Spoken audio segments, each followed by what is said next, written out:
नमस्कार मेरे विद्यार्थियों।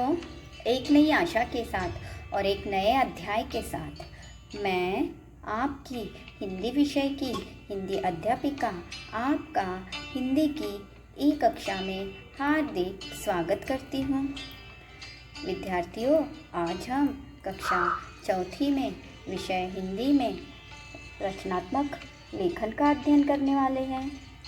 विद्यार्थियों, आपको स्मरण होगा कि हमने इसके पहले रचनात्मक लेखन के अंतर्गत कहानी लेखन का अध्ययन किए थे।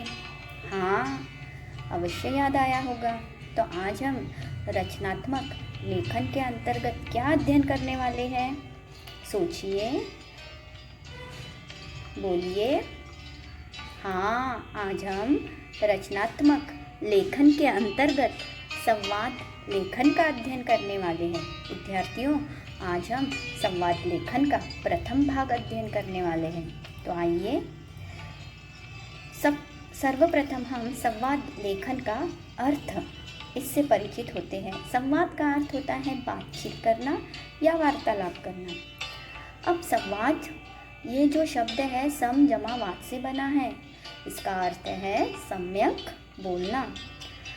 संवाद जो है विद्यार्थियों, दो या दो से अधिक व्यक्तियों के बीच में हुई बातचीत को संवाद या वार्तालाप कहते हैं। जैसे कि आप चित्र में देख रहे हैं, अध्यापिका है और कुछ छात्र हैं, अर्थात आप में और मुझ में भी तो संवाद होता है ना। तो विचारों के आदान प्रदान के मौखिक रूप को, मौखिक यानी बोलना, अर्थात विचारों के आदान प्रदान, अर्थात हम अपनी बात किसी और को बताते और उनकी बात हम सुनते हैं, अर्थात विचारों का आदान प्रदान होता है बोलकर।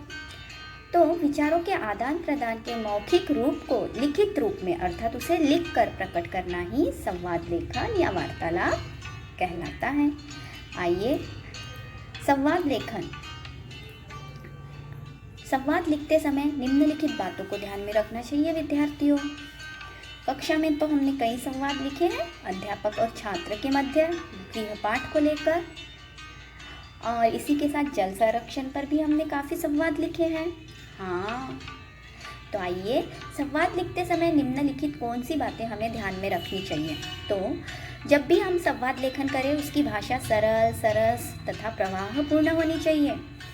संवाद बोलने वाले का नाम संवादों के आगे लिखा होना चाहिए, जो कि हम हमेशा लिखते हैं बच्चों।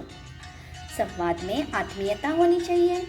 वार्तालाप या संवाद जो हम लिख रहे हैं वह विषय से संबंधित होने चाहिए। जैसे कि उदाहरण, जल संरक्षण पर हमने संवाद लिखा था क्लास में, तो जल इस विषय पर ही हमारा संवाद होना चाहिए, न कि हम और किसी विषय पर संवाद लेखन करें।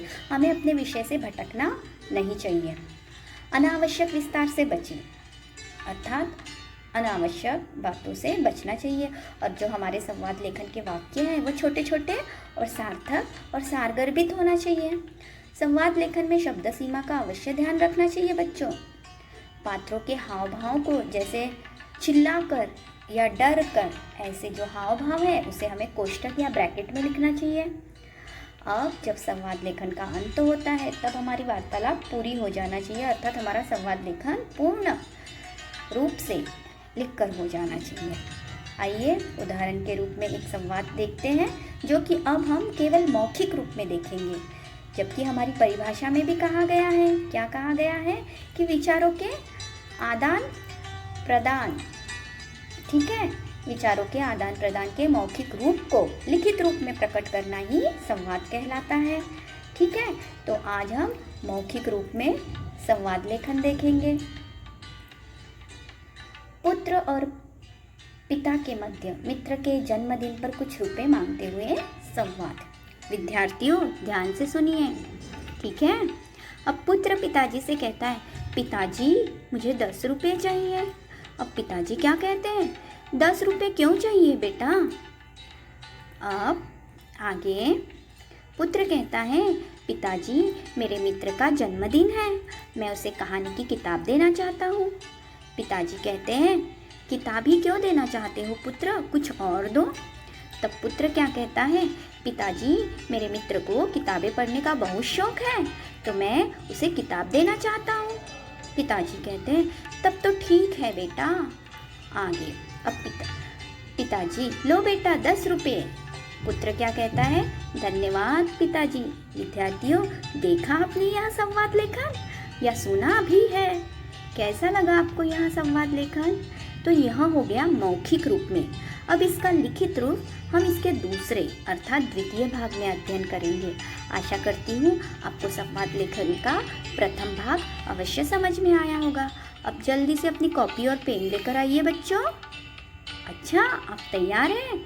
गृहपाठ तो लिखिए जल्दी से। स्वच्छता पर बेटी और माँ के मध्य संवाद लिखिए। विद्यार्थियों, मैं आशा करती हूँ कि यह गृहपाठ आप अवश्य पूर्ण करेंगे।